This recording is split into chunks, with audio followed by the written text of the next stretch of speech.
우리는 사도신경을 통해서 은혜와 진리를 나누고 있습니다. 오늘은 5번째로 하늘에 오르시어 전능하신 아버지 하나님 우편에 앉아 계시다가 거기로부터 살아있는 자와 죽은 자를 심판하러 오십니다. 이 신앙 고백에 대해서 살펴보고자 합니다. 이 고백은 예수님이 부활하신 후에 하늘로 승천하셔서 지금은 여호와 하나님 우편에 앉아 계시다가 언젠가 반드시 산자와 죽은 자를 심판하시기 위해서 다시 이 땅에 오신다는 그 믿음을 마음으로 믿고 입으로 시인하는 것입니다. 그 신앙 고백이 담고 있는 이 내용을 우리가 잘 알고 고백해야 우리 신앙생활에 많은 유익이 될 것입니다. 먼저 하늘에 오르시어라는 이 고백에 대해서 살펴보겠습니다. 예수님이 부활하신 다음에 이 땅에 하늘로 승천하시기 전에 40일 동안 거하셨습니다. 그러다가 하늘로 승천하신 거예요. 마가복음 16장 19절 말씀에 보면 주 예수께서 말씀을 마치신 후에 하늘로 올리우사 하나님 우편에 앉으시니라 그랬습니다. 또 사도행전 1장 9절 이하에 이 말씀을 마치시고 그들이 보는데 올려져 가시니 구름이 그를 가리어 보이지 않게 하더라 그랬어요. 제자들이 보는 가운데 예수님께서 하늘로 승천하셨습니다. 그래서 지금도 예루살렘에 가면요, 그 예수님이 승천하신 그 장소가 감람산이었는데 그 감람산 꼭대기에 예수님이 승천한 그곳에 승천교회라는 예배당이 서 있습니다. 이 둥그런 그 원형으로 되어 있는 지붕이 그런 예배당이 지금도 서 있어요. 그리고 우리 교회력에 보면은 승천절이 있습니다. 우리는 그저 부활절 그리고 성탄절 중심으로 교회력을 지킵니다만은 사실 이 승천절도 있고 이 승천절이 굉장히 중요한 절기예요. 그런데 예수님이 이 하늘로 승천하셨다고 할 때에 그 하늘은 우리가 조금 깊게 생각해야 됩니다. 그 단순히 그 물리적이고 지리적인 공간적인 그러한 하늘의 개념을 담고 있습니다만은 그러나 그런 개념 그 이상의 개념이 그 안에 담겨 있어요. 그래서 여기서 말하는 하늘은 우주의 어느 지리적인 공간을 포함하면서도 우리가 발붙이고 있는 이 피조 세계를 초월하는 하나님의 영역을 말하는 것입니다. 하나님의 통치가 완전히 실현된 그 장소, 그 영역, 그걸 하늘이라고 표현하고 있는 거예요. 쉽게 말해서 성경에서 말하는 하늘은 스카이가 아니고 헤븐을 말하는 거예요. 스카이와 헤븐, 우리가 다 같이 우리말로 번역을 하면은 하늘로 번역할 수 있지만은 그러나 의미는 엄연히 다릅니다. 그래서 이 스카이라는 것은 지리적인 물리적인 공간을 의미하지만은 그러나 헤븐은 그보다 더 넓은 개념을 갖고 있어요. 그래서 하나님의 통치 영역을 말하는 것입니다. 하나님의 그 통치, 하나님의 주권이 실현된 공간, 그걸 우리가 헤븐이라고 그러잖아요. 그래서 하늘이라는 것은 스카이라는 의미보다는 헤븐이라는 의미가 강하다는 것을 잊지 마셔야 돼요. 마치 영어에 보면 하우스가 있고 홈이 있지요. 하우스와 홈은 다르잖아요. 또 하트가 있고 마인드가 있어요. 하트의 심장, 근데 또 마인드라는 게 또 있거든요.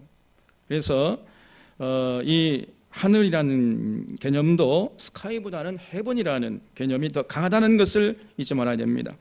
이렇게 예수님이 하늘로 승천하신 사건에는 아주 중요한 의미가 있습니다. 먼저 예수님의 승천은 예수님이 하나님께 받으신 인류 구원이라는 이 사역을 완수했음을 선포하는 의미가 그 안에 담겨 있어요. 예수님이 이 땅에 오신 목적을 완전히 완벽하게 다 완수하셨기 때문에 이제 예수님이 하늘로 승천하셨던 것입니다. 그리고 또 하나의 중요한 의미는 예수님의 승천으로 말미암아 이제 성령님께서 오실 그 계기를 마련하신 것이에요. 요한복음 16장 7절에서 예수님께서 말씀하시기를 그러나 내가 너희에게 실상을 말하노니 내가 떠나가는 것이 너희에게 유익하니라 그랬어요. 내가 떠나가지 아니하면 보혜사가 너희에게로 오지 아니하실 것이요 가면 내가 그를 너희에게로 보내리라 그랬습니다. 예수님께서 승천하심으로 이 성령님께서 오순절 다락방에 오신 것이고, 그리고 그 성령의 인도하심을 받은 제자들이 예수 그리스도를 증거하기 시작해서 결국 교회가 이 역사의 무대에 등장하게 되었던 것입니다. 자, 그래서 이 예수님의 승천 사건은 우리에게 굉장히 중요한 의미가 있어요. 자, 그러면 하늘로 승천하신 후에 예수님께서 현재는, 지금은 무엇을 하고 계시겠어요? 우리가 바로 그 질문에 대해서 예수님이 하늘에 오르사 하나님 보좌 우편에 앉아 계신다는 것을 믿고, 마음으로 믿고 입으로 시인하는 것이에요. 그래서 하나님 보좌 우편에 앉아 계신다 하는 걸 우리가 믿는 겁니다. 근데 이 의미도 우리가 오해해서는 안 돼요. 아까 하늘이 스카이가 아니고 헤븐이라고 했기 때문에 하나님 아버지 보좌 우편에 앉아 계신다는 것도, 이 고백도 예수님이 저 먼 우주 공간, 그러한 미지의 공간으로 가셔가지고 우리와는 상관없이 홀로 고고하게 지내신다, 이런 의미가 아닙니다. 그런 말이 아니고 예수님이 여호와 하나님과 함께 통치하고 계신다는 말씀이에요. 예수님은 지금도 now and here, 바로 여기에서 우리와 함께 하신 줄로 믿으시기 바랍니다. 여러분, 예수님 말씀하시기를 두세 사람이 내 이름으로 모인 곳에는 나도 그들과 함께 있느니라 그랬어요. 예수님이 지금 여기에 와 계시는 거예요. 우리가 지금 두세 사람만 모인 게 아니잖아요. 한 300만 모였잖아요. 지금 여기 계신다는 걸 우리가 의식해야 됩니다. 여러분, 그러면 예수님이 무엇 때문에 우리와 함께 하십니까? 우리를 감시하다가 잘못하면 혼내기 위함이에요? 아니죠.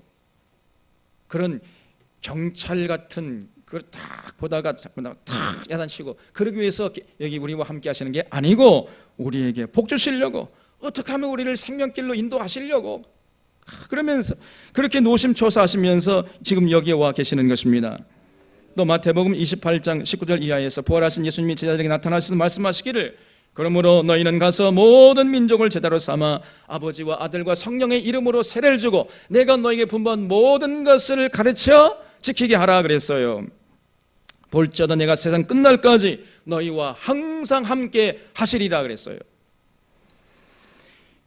우리 주님께서, 그 부활하신 주님이 우리와 항상 함께 있을 것이라고 약속했습니다. 이런 예수님의 말씀을 종합적으로 살펴보면은 예수님이 하늘로 승천하셔서 하나님 보좌 우편에 앉아 계신다는 그 뜻이 뭐냐? 우리와는 아무런 상관없이 저 우주 먼 미지의 공간에 가셔가지고 홀로 고가 계신다는 그런 말씀이 아니고, 지금 하나님과 함께, 이 여호와 하나님과 함께 이 세상을 통치하신다는 그런 뜻으로 우리가 이해할 수 있다는 말이죠. 이것을 우리가 마음으로 믿고 입으로 시인하는 것입니다. 그래서 에베소서 1장 20절 이하에서 이 사도 바울이 말씀하기를 그의 능력이 그리스도 안에서 역사하사 죽은 자들 가운데서 다시 살리시고 하늘에서 자기의 오른편에 앉히사 그랬어요.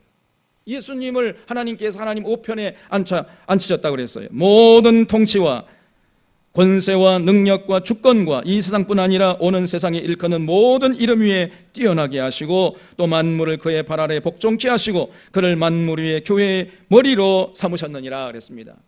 여호와 하나님께서 예수님을 왜 하나님 우편에 앉으신 이유가 뭐냐? 그 목적이 뭐냐? 그건 분명하다는 거예요.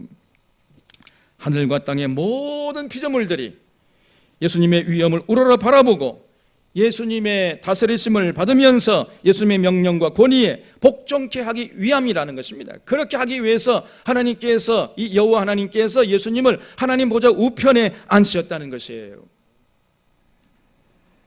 그리고 예수님이 하나님 보좌 우편에 앉으신 또 하나의 목적이 있습니다. 이게 정말 우리에게 중요한 것이에요. 그것은 예수님이 성도들을 위해서 지금도 끊임없이 중보자의 일을 감당하시기 위함이에요. 로마서 8장 33절에서 누가 능히 하나님께서 택하신 자들을 고발하기요 의롭다 하시는 이는 하나님이시니 누가 정죄하리요 죽으실 뿐 아니라 다시 살아나신 이는 그리스도 예수시니 그는 하나님 우편에 계신 자요 우리를 위하여 간구하시는 자시니라 그랬어요. 그 하나님 보좌 우편에 계신 예수님께서 하시는 일이 뭐냐? 우리를 위해서 간구하신다는 것입니다. 예수님께서 하나님 보좌 우편에 앉으셔서 한판이 놀고 먹으시는 게 아니고 늘 우리를 바라보면서 우리의 부족함과 허물을 놓고 하나님에게 간구하신다, 대언하신다, 그렇게 말씀하시는 거예요. 또한 요한 1서 2장 1절에 만일 누가 죄를 범하여도 아버지 앞에서 우리에게 대언자가 있으니 곧 의로우신 예수 그리스도시라 그랬습니다. 예수님이 하나님 보좌 우편에 앉으셔서 우리를 위해서 끊임없이 하나님께 변호해 주시고 간구해 주신 그 역할을 감당하고 계신다는 거예요. 그래서 우리 장로교의 시조인 이 칼빈이 기독교 강요라는 그 유명한 책이 있잖아요. 그 책을 썼는데 이 기독교 강요에 그리스도의 승천이 우리에게 주는 유익이라는 항목에서 말하기를 그리스도의 승천이 우리에게 중요한 이유는 그리스도께서 하늘 성소에 들어가셔서 우리의 한결같으신 대언자요 간구자로서 아버지의 면전에 나타나시기 때문에 그 하나님의 승천이 귀한 것이고 하나님 보좌 우편에 앉으신 것이 우리에게 의미가 있다는 것이에요. 예수님께서 하나님 보좌 우편에 앉으시면서 여호와 하나님 아버지께 우리를 위해서 늘 변호해 주십니다. 우리가 부족하잖아요. 우리가 완벽한 사람이 어디 있습니까? 다 부족해요. 허물이 많아요. 그럼 우리의 부족함과 허물을 하나님께 그저 대신해서 변호해 주신다는 거예요. 그 역할을 하시기 위해서 예수님께서 하나님 보좌 우편에 지금 앉아 계신다는 것입니다, 여러분. 마치 가정에 아버지와 어머니가 계시잖아요. 아버지가 무슨 역할을 합니까? 여단치죠. 자녀들 잘못하면 여단쳐야 돼요. 저희 아버님 그러셨습니다. 제가요, 제 성씨가 엄씨예요. 엄씨가 엄할 엄씨입니다. 우리 아버님이 얼마나 엄하신지 몰라요. 그냥 조금만 잘못하면 일로 와라, 종아리 걷어. 그렇게 하셨다니까요. 아버지는 좀 엄해야 돼요. 그 되는 집안입니다. 저희 집안 좀 되는 집안이었어요. 그러면 이제 어머니가 옆에서 그냥 막 몸이 다는 거예요. 그냥 아이고 내 새끼 저러다 죽겠다 저거. 그래가지고 여보 그럼 그만해요. 지금 잘못했다고 그러잖아요. 이렇게 이제 변호해 주잖아요. 대언해 주잖아요.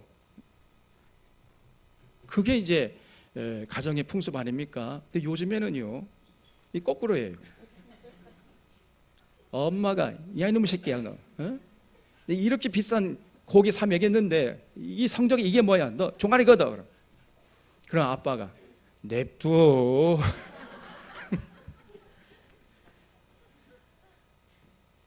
이 역할이 이게 어느 사이에 이게 바뀌어버렸습니다. 그러면 안 돼요. 아빠가 야단쳐야 돼요. 그리고 엄마는 그 변호해주고 대언해주고 그런 역할을 해야 됩니다. 감싸주고. 그게 어머니 역할이에요. 그게 예수님이 하나님 보좌 우편에 앉으신 목적이 뭐냐? 그 어머니 역할을 하기 위해서 앉아 계신다는 거예요. 이걸 우리가 마음으로 믿고 입으로 시인하는 것입니다.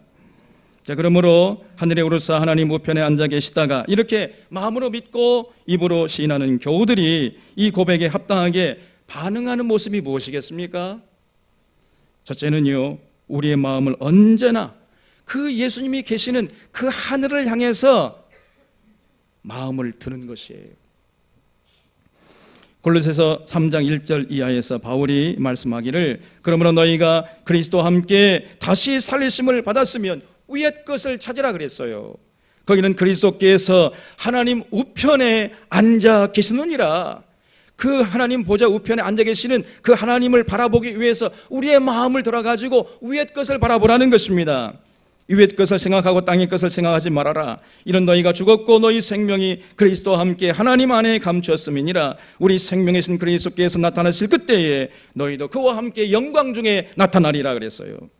예수님이 말씀하시기를 사람이 나를 섬기려면 나를 따르라. 나 있는 곳에 나를 섬기는 자도 거기 있으리니 사람이 나를 섬기면 내 아버지께서 그를 귀히 여기시리라 그랬습니다. 지금 예수님이 어디 계세요? 하나님 보좌 우편에 앉아 계시잖아요. 그 예수님이 그 계시는 곳을 향해서 우리의 마음을 들어야 돼요. 그래야 우리가 예수님을 섬길 수 있지 않습니까? 그러므로 모든 교우들은 예수님이 앉아 계시는 그 하늘 보좌를 바라보면서 위의 것을 찾는 모습을 언제나 잊지 말아야 하는 것입니다. 자, 그러면 구체적으로 위의 것을 찾는 것이 어떤 모습이냐, 이게 중요하죠. 그래서 바울이 그 골로새서 3장 12절 이하에서 결론적으로 그 위의 것을 찾는 자가 바로 이런 의미다, 이걸 이렇게 해석하고 있어요. 그 말씀하기를, 그러므로 너희는 하나님이 택하사 거룩하고 사랑받는 자처럼 긍휼과 자비와 겸손과 온유와 오래 참음을 옷 입고 누가 누구에게 불만이 있거든 서로 용납하여 피차 용서하되 주께서 너희를 용서하신 것 같이 너희도 그리하고 이 모든 것 위에 사랑을 더하라. 이는 온전하게 매는 띠니라 그랬습니다. 여러분, 이것이 바로 위의 것을 찾는 모습이라는 거예요. 그 하나님 우편에 앉아 계신 예수님을 바라보면서 마음을 들어가지고 위의 것을 찾는 자들은요, 늘 긍휼과 자비와 겸손과 온유와 인내로 살려고 애를 씁니다. 서로 용서하고 용납하고 사랑으로 살려고 애를 쓰는 거예요. 이것이 바로 우리 주님이 하늘로 승천하시고 하나님 보좌 우편에 앉아 계신다는 것을 마음으로 믿고 입으로 시인하는 성도들의 마땅한 모습이라는 것입니다. 여러분, 우리 서론의 교우들은 이런 신앙 고백에 걸맞는 그런 모습으로 늘 위의 것을 찾는 모습을 결단코 잃지 않을 수 있기를 주님의 이름으로 축원합니다. 그리고 주님이 하늘로 승천하시고 하나님 보좌 우편에 앉아 계신다는 이 신앙 고백은 필연적으로 우리에게 우리 주님의 재림에 대한 소망을 불러일으키고 그 주님의 재림을 준비하겠다는 그런 마음을 불러일으키게 되어 있는 것입니다. 사도행전 1장 11절에서 우리 주님이 하늘로 승천하시는 것을 보고 있는 제자들에게 천사가 나타나서 이렇게 말씀했습니다. 갈릴리 사람들아, 어찌해서 서서 하늘을 쳐다보고 있느냐?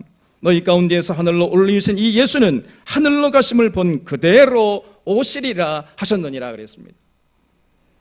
예수님이 승천하시고 하나님 보좌 우편에 앉아 계심을 믿게 되면 그 믿음은 반드시 필연적으로 어쩔 수 없이 그 주님의 재림에 대한 소망을 불러일으키는 것이고 그 주님의 재림을 준비하겠다는 그런 신앙적인 열정을 우리 안에 불러일으켜 주게 되어 있는 것입니다.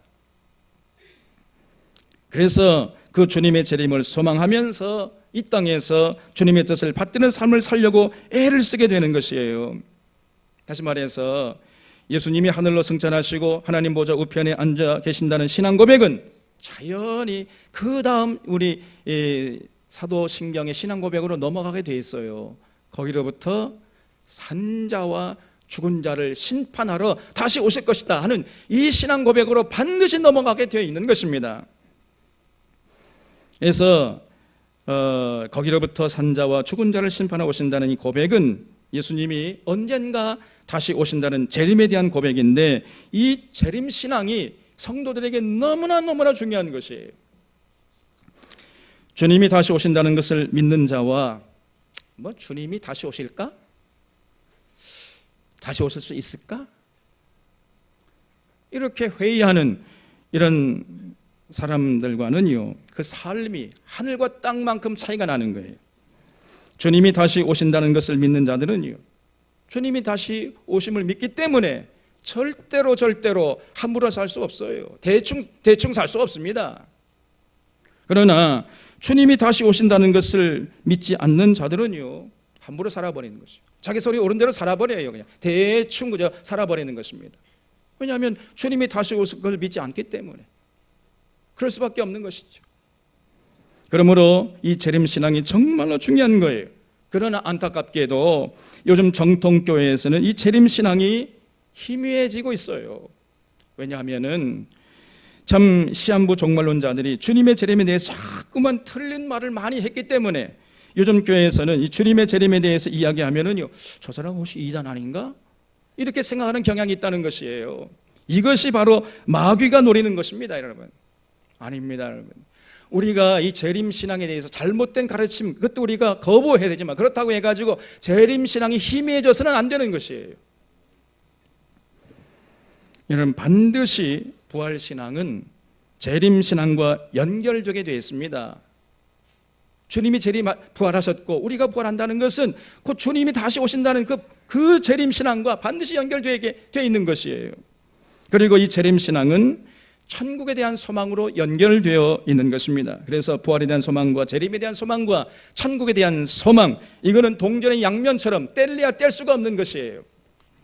이 부활에 대한 소망과 재림에 대한 소망과 천국에 대한 소망이 있을 때 우리들이 이 세상을 휘둘리지 않고 주님의 뒤를 따라서 그 가시밭길, 고난의 길이지만 그 생명길, 그 십자가 길을 당당하게 걸어갈 수가 있게 되는 것입니다.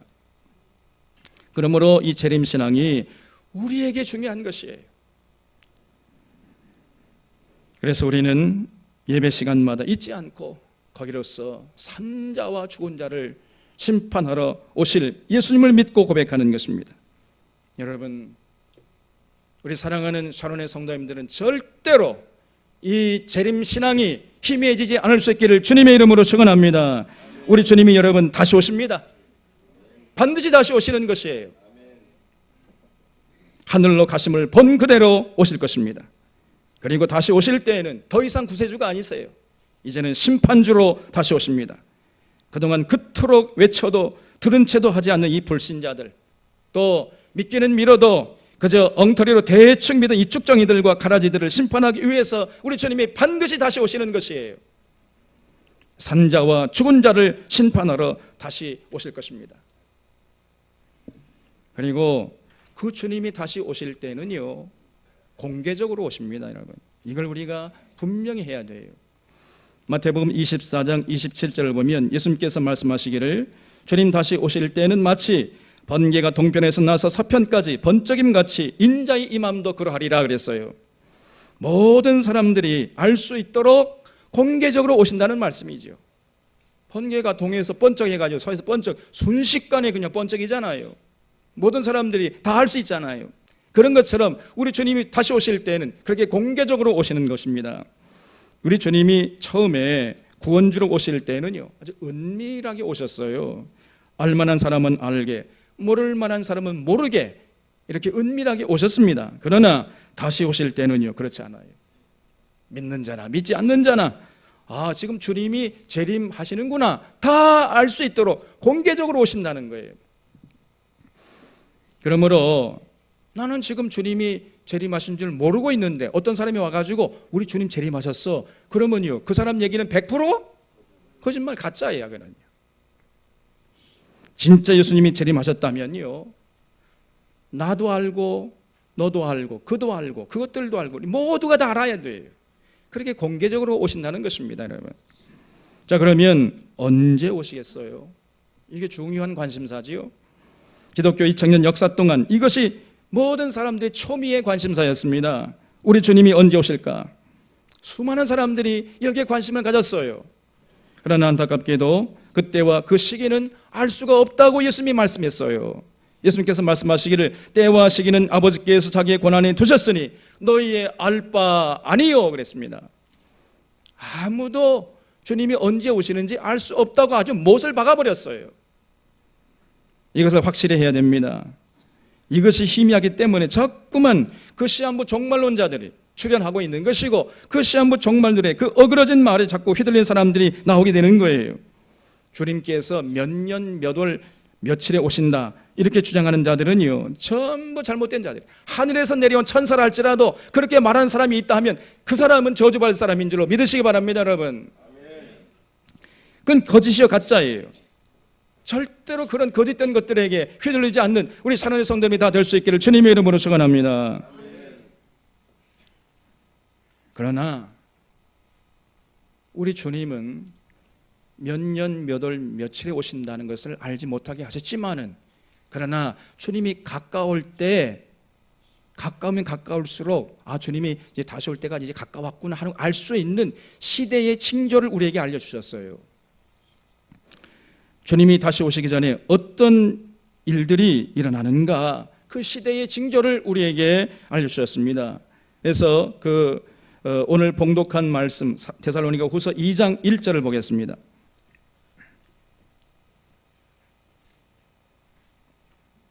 형제들아, 우리가 너희에게 구하는 것은 우리 주 예수 그리스도의 강림과 우리가 그 앞에 모임에 관하여 영으로나 또는 말로나 또는 우리에게서 받았다는 편지로나 주의 날이 이르렀다고 해서 쉽게 마음이 흔들리거나 두려워하거나 하지 말아야 한다는 것이라 그랬어요.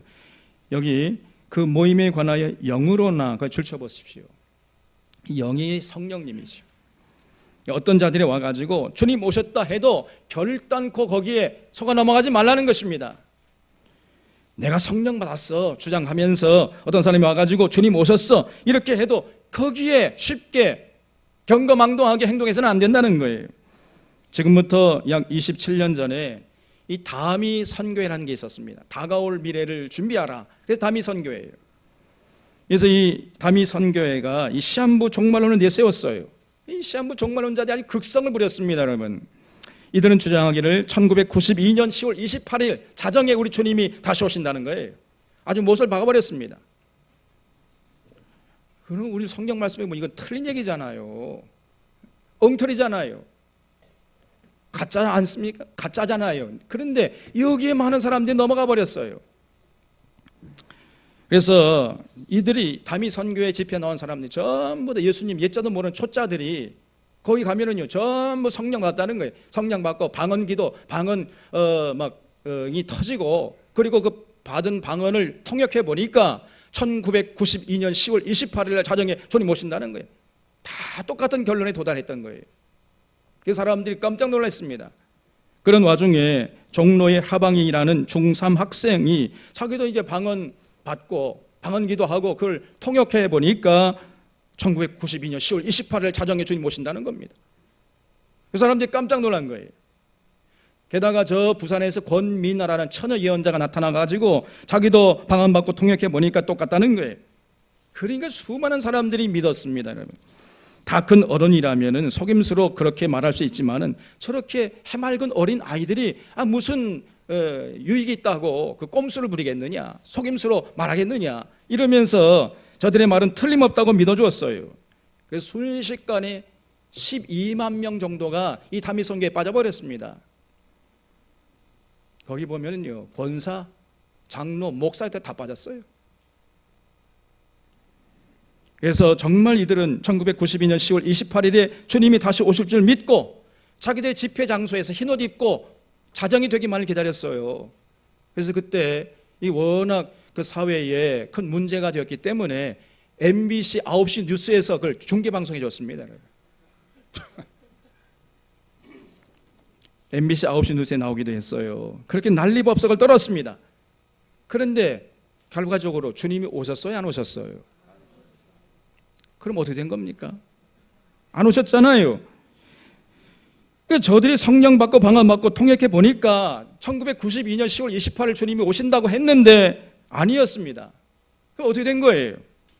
성령님이 실수한 겁니까? 잠깐 그저 조르신 거예요? 아니지요. 전부 가짜였던 것입니다. 그들이 받았다는 성령도 가짜고 방언도 가짜고 통역도 가짜였어요. 그때 이미 약 30년 전에 마귀가 거짓 방언과 거짓 통역으로 한국 교회를 시험하면서 우롱했던 것입니다. 그래서 오늘 본문에서 바울이 바로 그런 경우 절대로 쉽게 경거망동하지 말라고 경고했던 것이에요.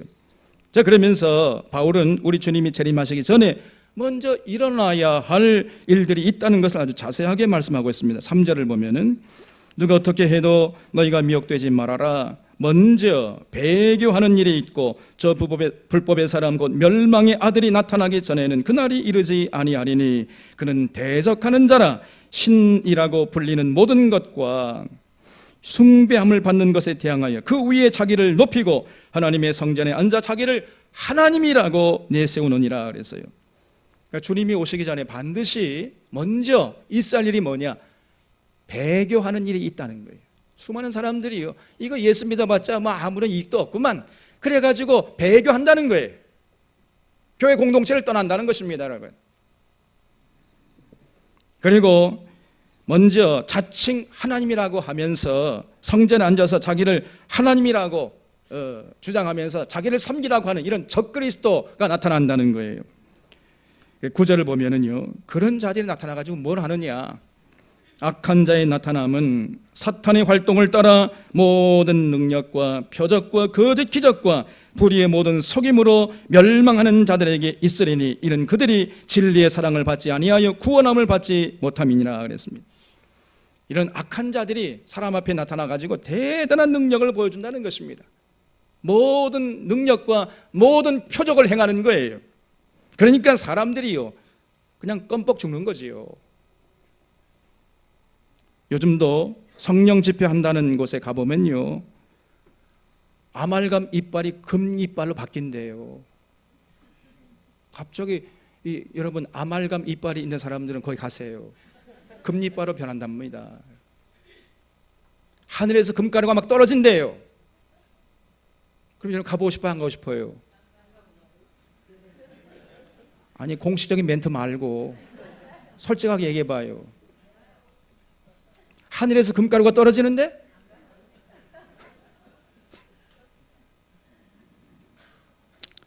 여러분은 안 가겠지만은 많은 사람들이 가는 거예요. 야, 하늘에서 금가루가 떨어진다. 그 금가루 주스러 가자. 이런 대단한 능력을 행하는 것입니다. 수많은 사람들이 불나방처럼 다 죽을 줄도 모르고 그 불에 덤벼드는 그 불나방처럼 거기에 모여드는 것이에요. 거기 뭔가 있는 줄 알고. 그런 것들이 거짓 것들입니다. 그런 자들에게 휘둘리는 자들은 참으로 어리석은 자들이에요.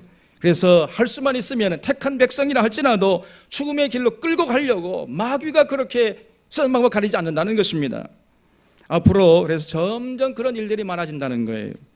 우리 주님의 재림이 가까울수록 성령의 역사가 폭발적으로 일어나는 것이 아니고 악령의 역사가 폭발적으로 일어날 것입니다.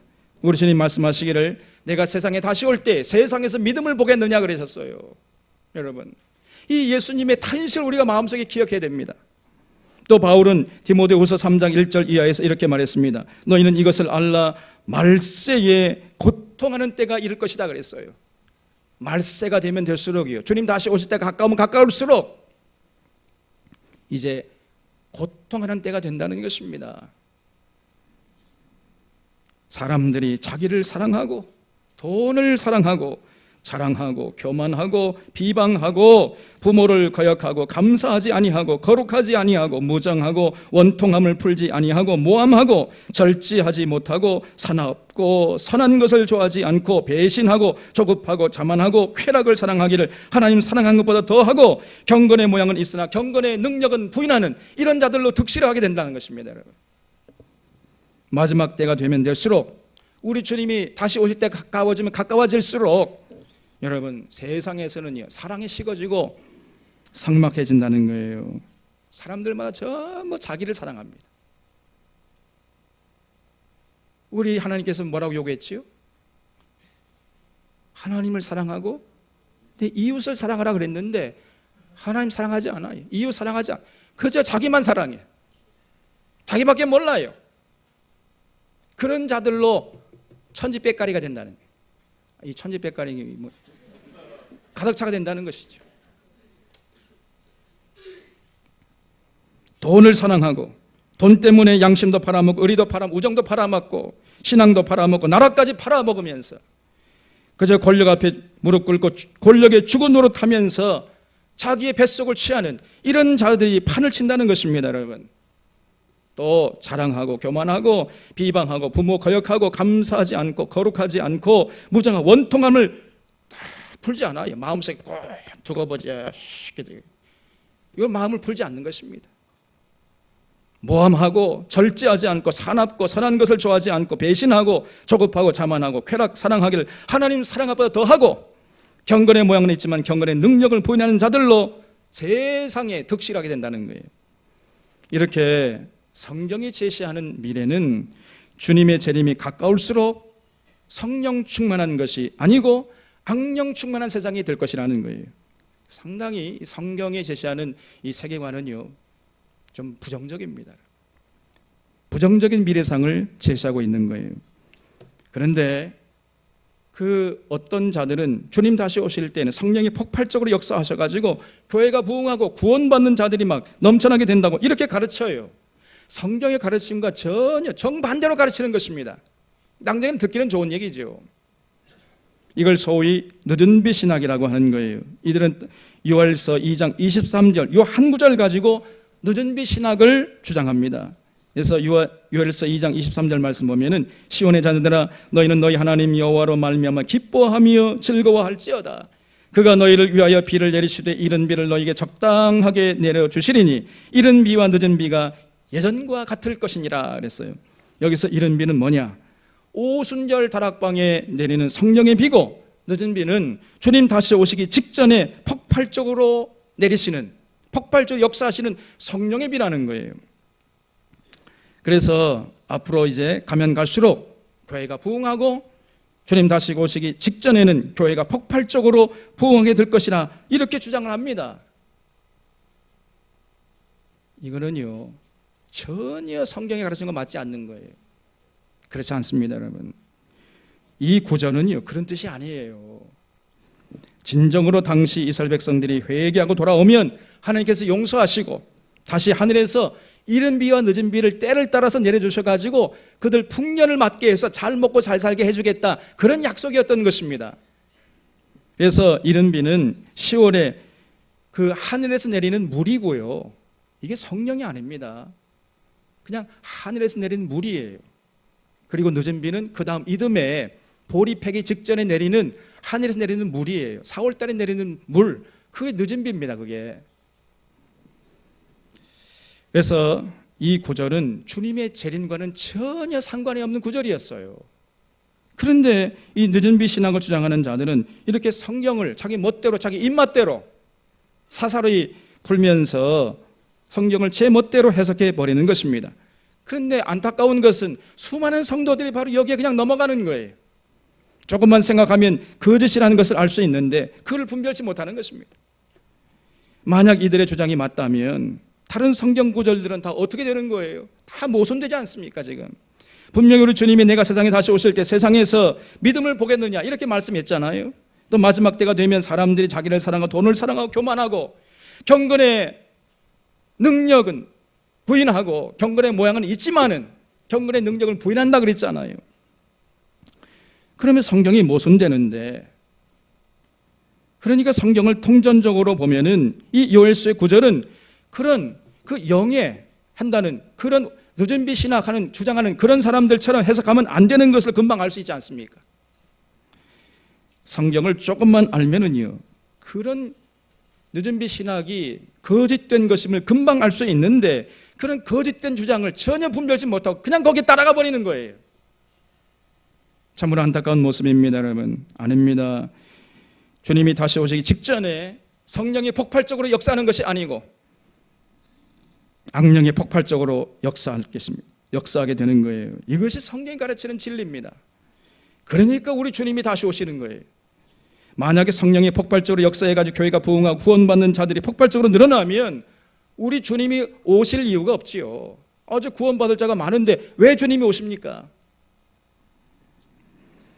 1년 가봐야 한 사람도 구원받지 못하고 악령이 충만해가지고 교회가 자꾸만 시들해지고 세상에서 믿는 자들을 보기 어려울 때가 되니까 이제 주님께서 이 역사의 문을 닫기 위해서 주님이 다시 오시는 거예요.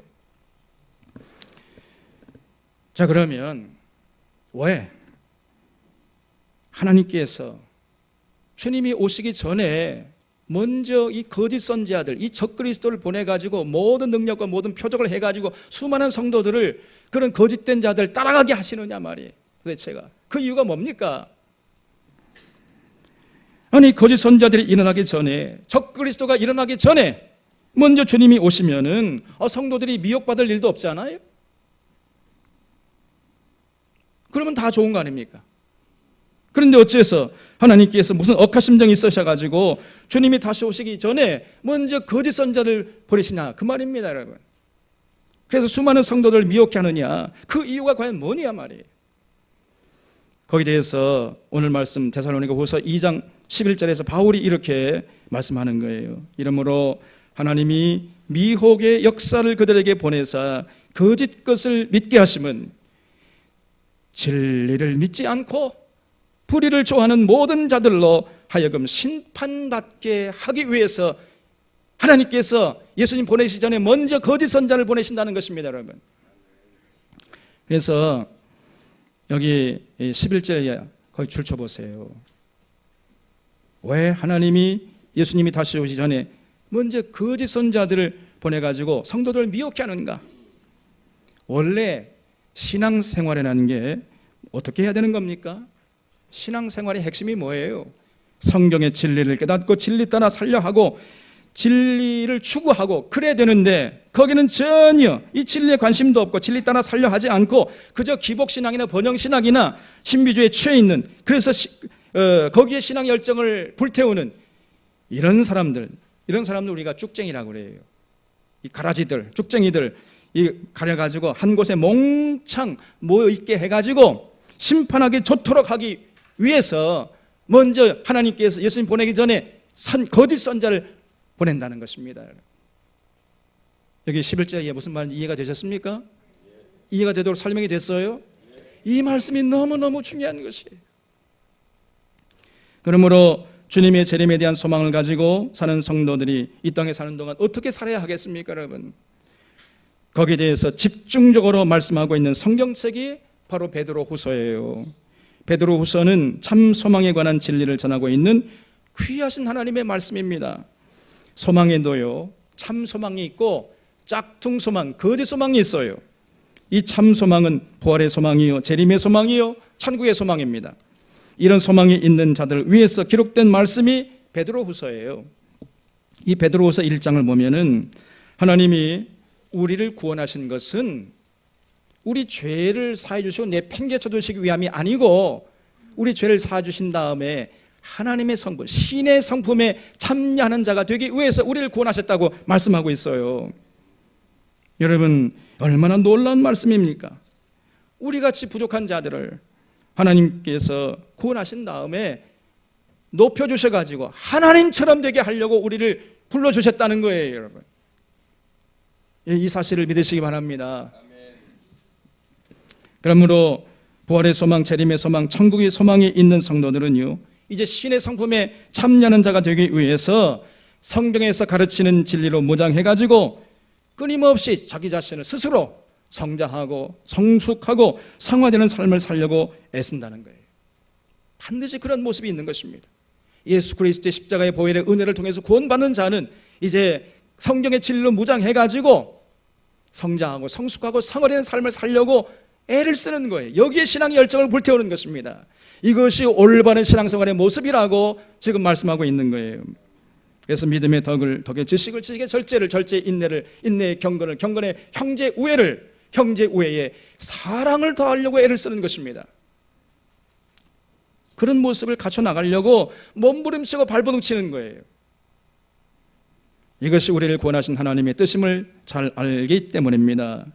그런데 거기까지가 1장이고 바로 그런 하나님의 뜻을 무력화시키려고 하는 세력들이 있다는 거예요. 이것이 베드로후서 2장입니다.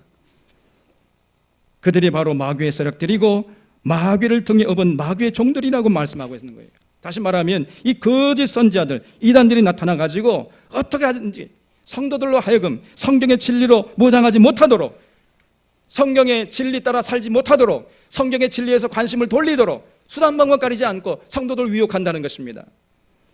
그래서 성장하고 성숙하고 성화되지 않는 삶을 살게 하려고 애를 쓴다는 거예요. 거기에 신앙의 열정을, 성숙하는 삶에 신앙의 열정을 불태우지 못하도록 한다는 것입니다. 야, 진리가 밥 먹여주냐? 그냥 대충 살아. 그래도 예수님이 너의 죄를 위해 십자가에 돌아가셨잖아. 그 십자가의 은혜만 누려. 네 죄를 과거에 지은 죄, 현재 짓고 있는지 앞으로 미래에 지을 죄까지 다 사해줬어. 이거 사. 그거 믿으면 돼. 대충 살아도 괜찮아. 그 예수 믿으면 잘 먹어서 잘 살아 출세할 수 있어. 이거 사.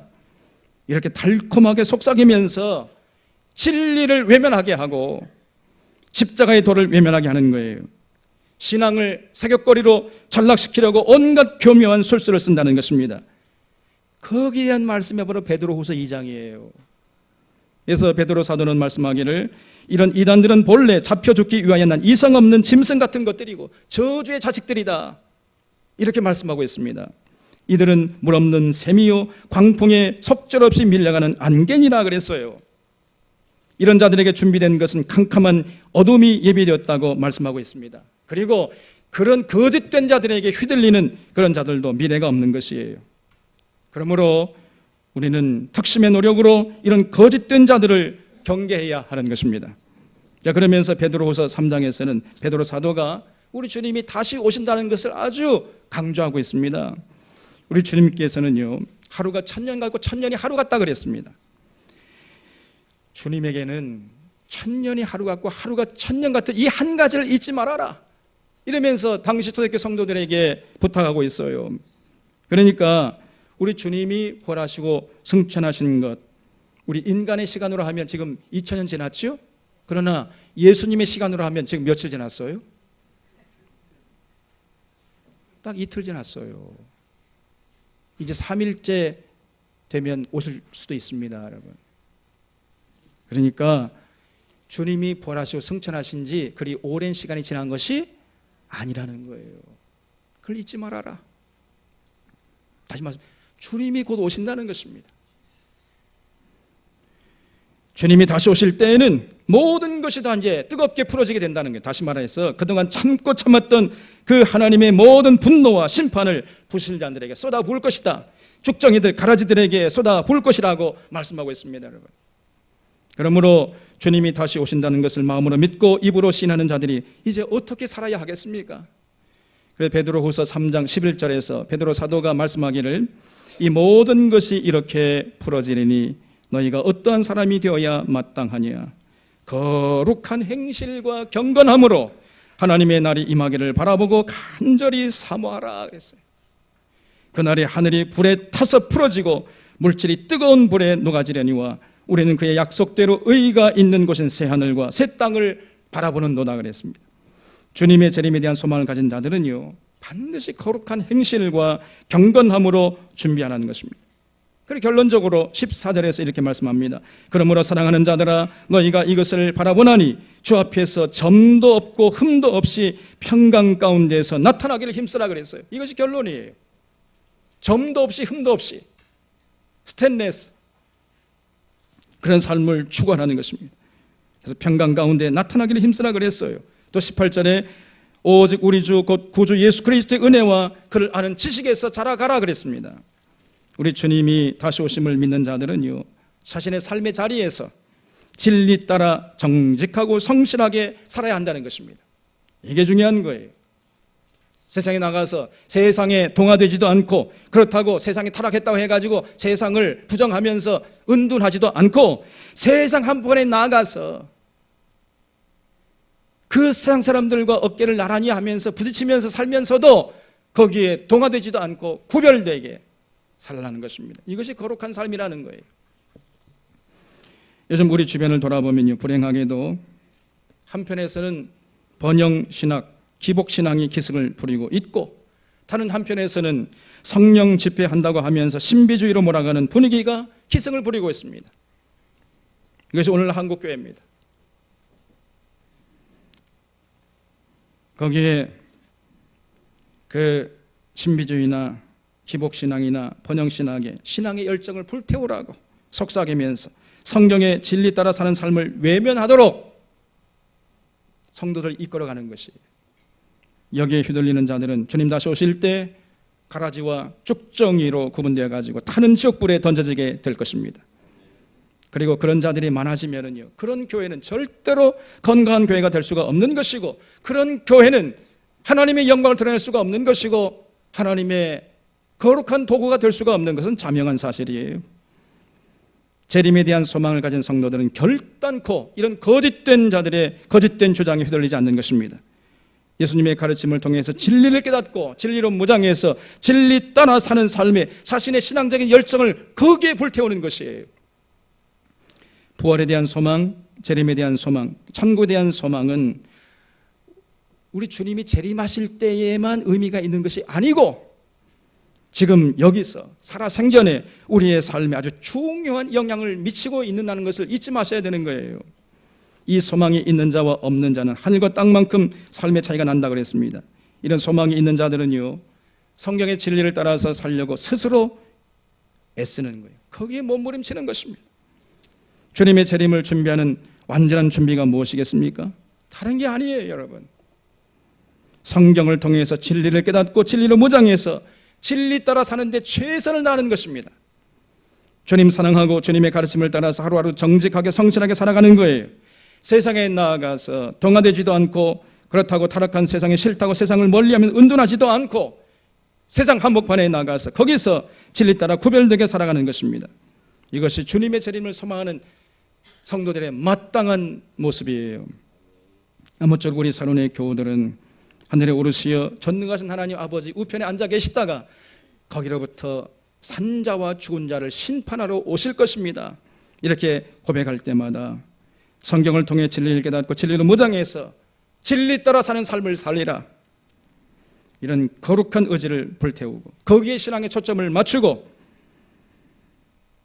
주님의 재림을 소망하면서 지금 여기에서, 가정에서, 직장에서, 사업장에서, 모든 인간관계 속에서 예수님의 통치를 받고 예수님 사랑하고 예수님의 가르침을 따라서 작은 예수로 살아가는데 최선을 다하기로 결단하시기를 주님의 이름으로 축원합니다. 기도하겠습니다. 영광하신 하나님 아버지, 오늘 이 어지러운 세상 살아갈 저희들 불러주시고 이렇게 주님의 은혜로 구원해 주시고 하나님의 백성으로 예수님의 제자로 살게 하신 것을 감사드리옵나이다. 우리가 예배 때마다 사도신경을 고백할 때 우리 주님께서 부활하셔서 우리의 부활의 소망을 가지고